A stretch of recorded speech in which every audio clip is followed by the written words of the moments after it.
Yeah, it's been a while. It's been a full summer, and now it's not even summer, at least like culturally. I mean, technically, with science and all that, it's like September 20 whatever.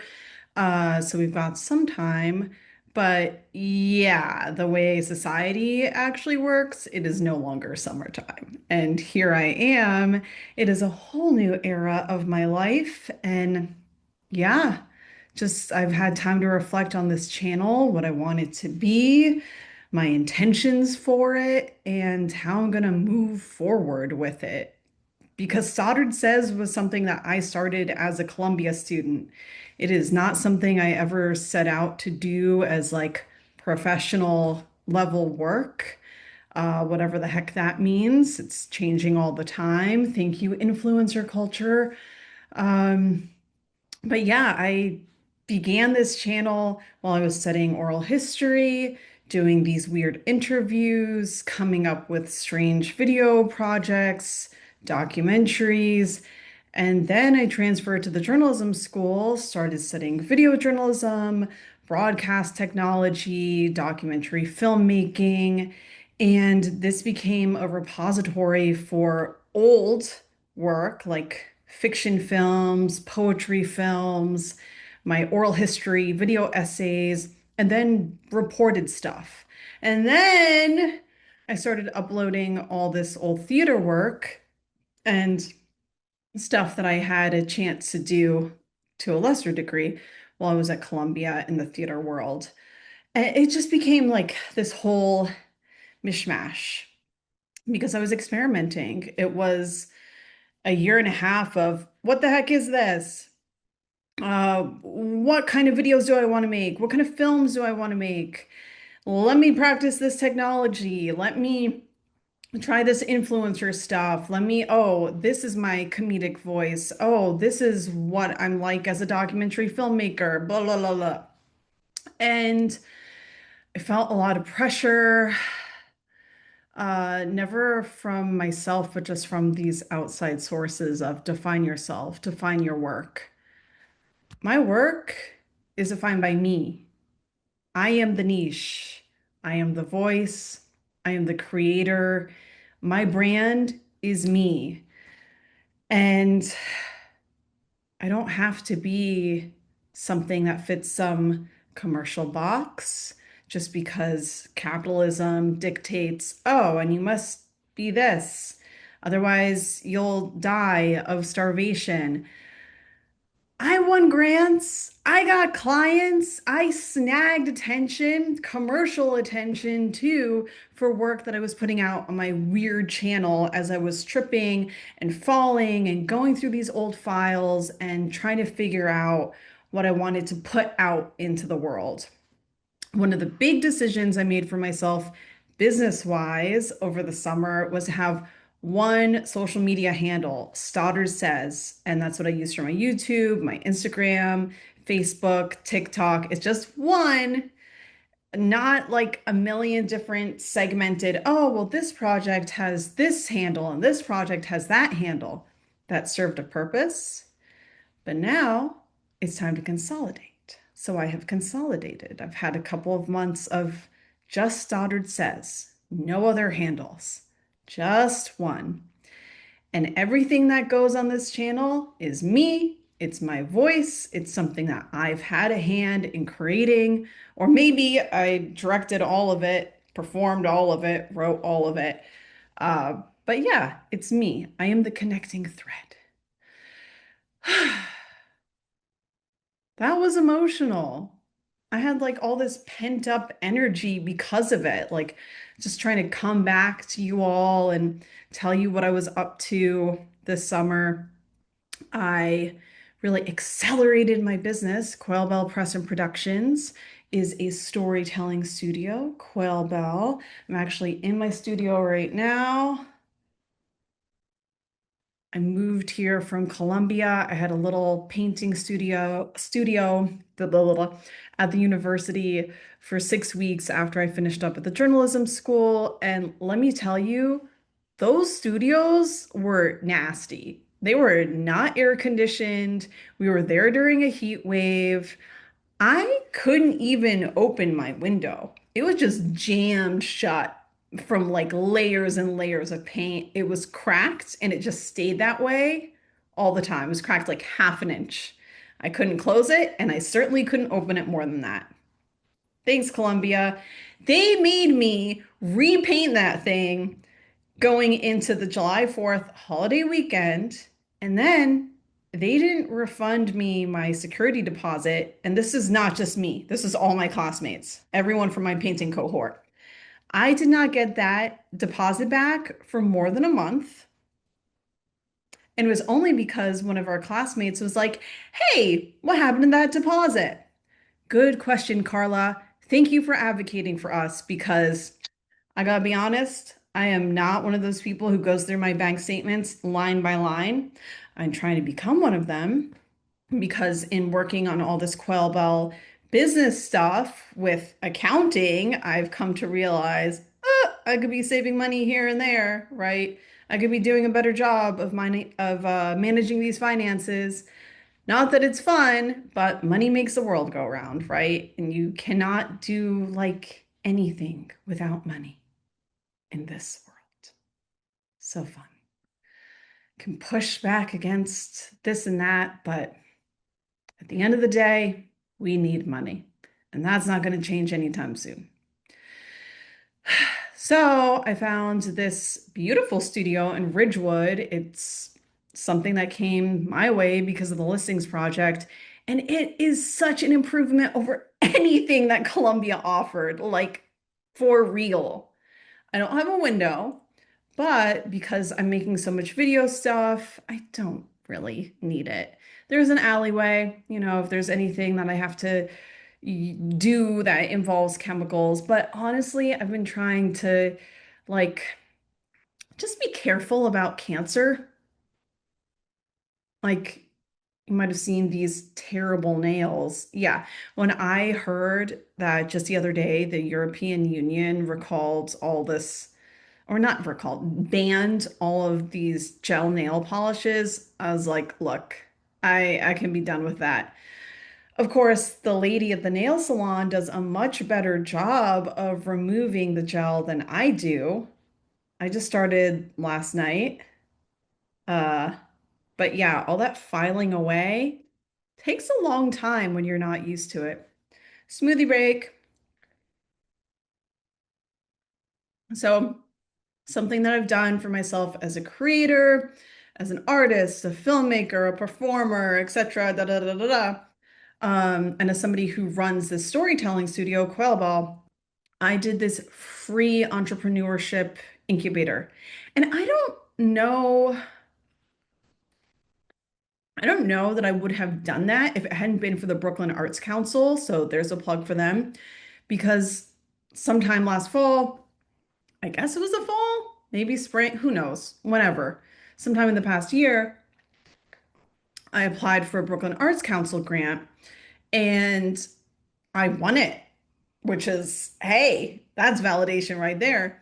And I applied as a film entrepreneur because, yeah, that's largely what I do these days is I make films and videos. And maybe some of you know me because of my poetry. Maybe you know me because of my visual art.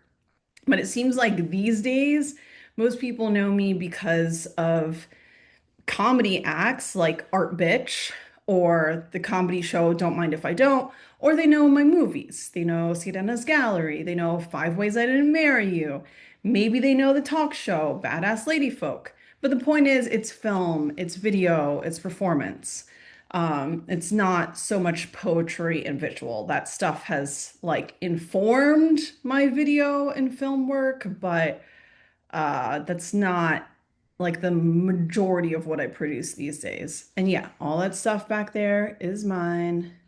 There's more stuff over there. I didn't even know that Zoom had this feature. It's like moving with me.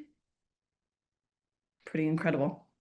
Um, so I won that Brooklyn Arts Council grant, and that was for film entrepreneurship, like I said.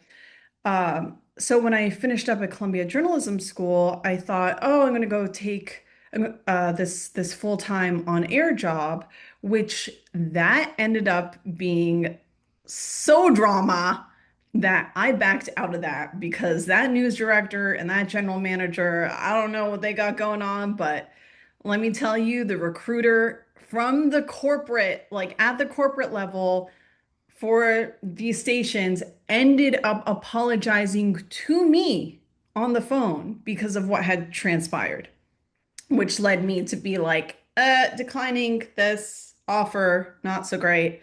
Bye. So I realized like, well, that means I'm going to stay in New York City, which is honestly the dream anyway. I don't really want to go anywhere, but I need to get serious about business if I'm not going to be taking a full-time job. And that doesn't mean that I won't ever take a full-time job. It's still a possibility for the right fit, for the right company, the right workplace, right? The right duties. Um, but it was not going to be with those people, at least under those circumstances.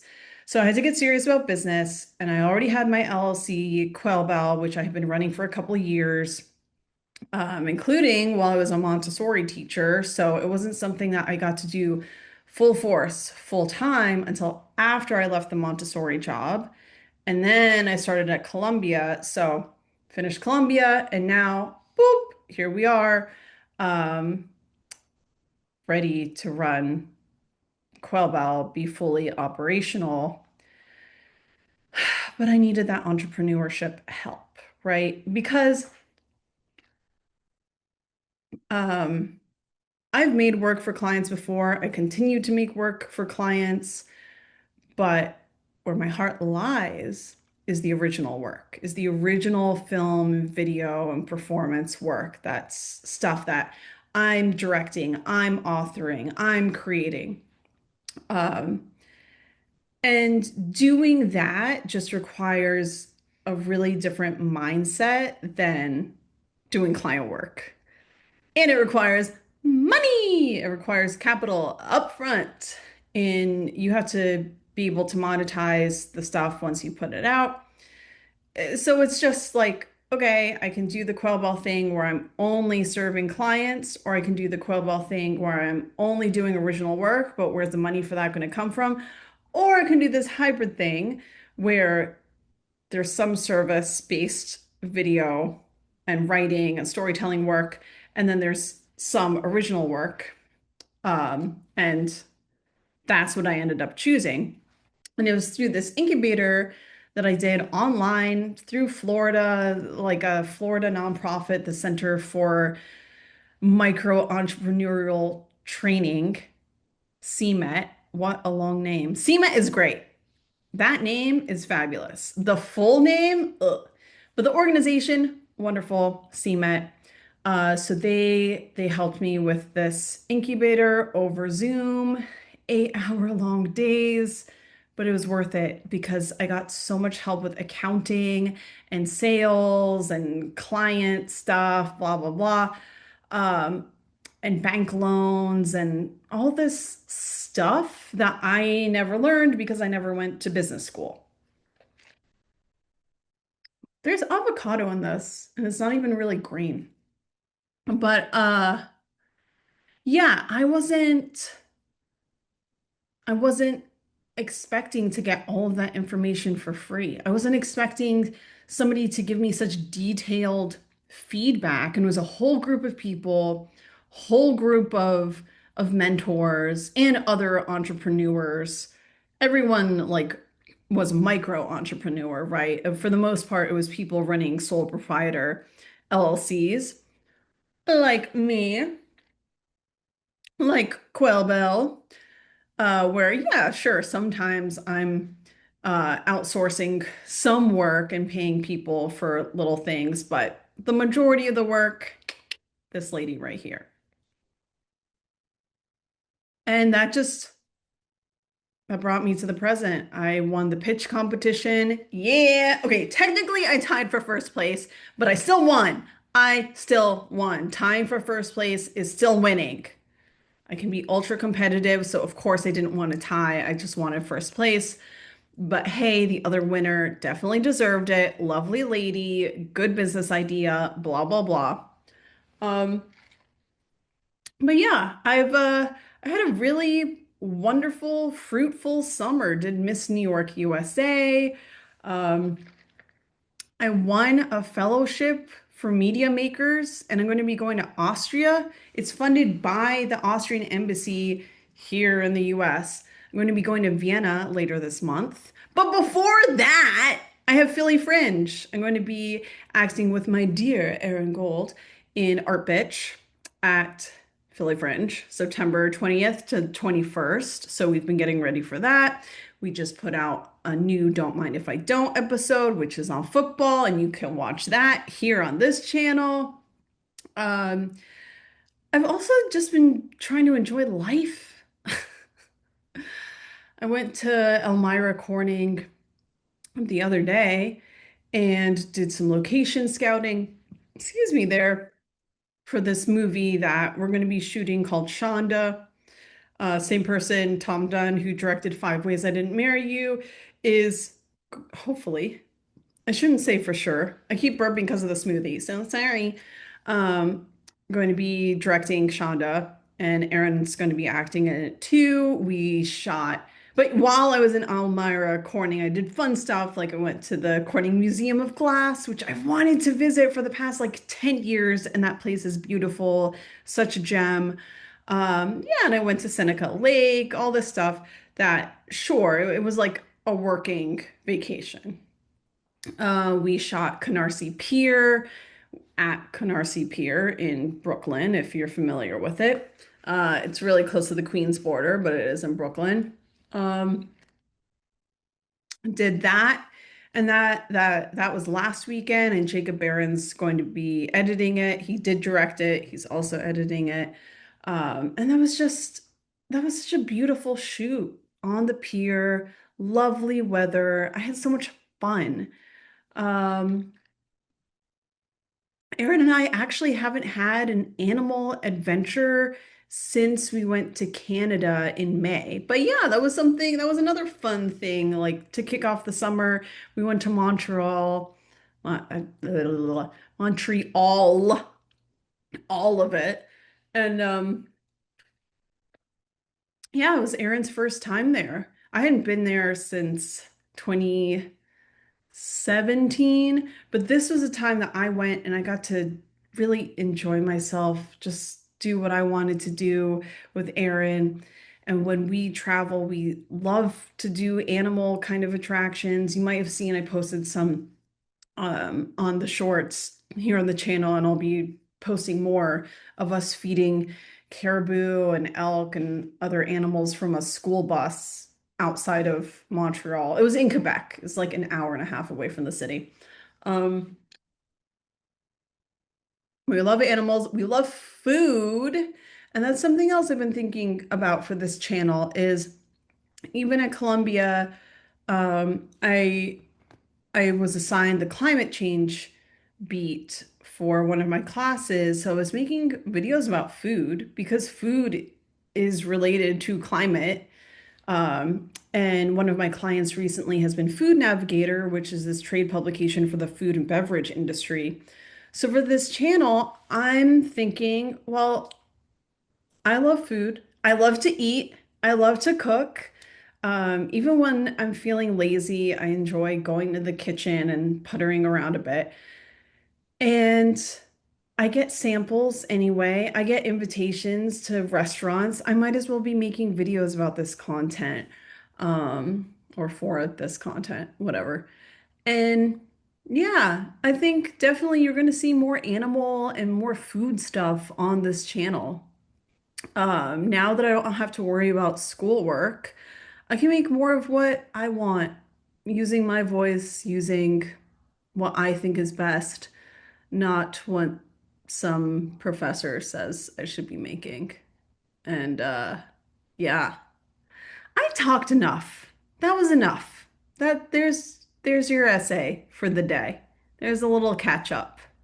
Looking forward to the fall. Maybe I'll see you at Philly Fringe, September 20th to 21st. Maybe I'll see you in Vienna, Austria, if you're there. or live in Europe and want to take a quick plane ride since everything's like only an hour away. And maybe I won't see you at those things at all, but hey, I'll see you on this channel or you'll see me. That's how this goes. One-way viewing. I can respond to comments though, so leave them. Bye.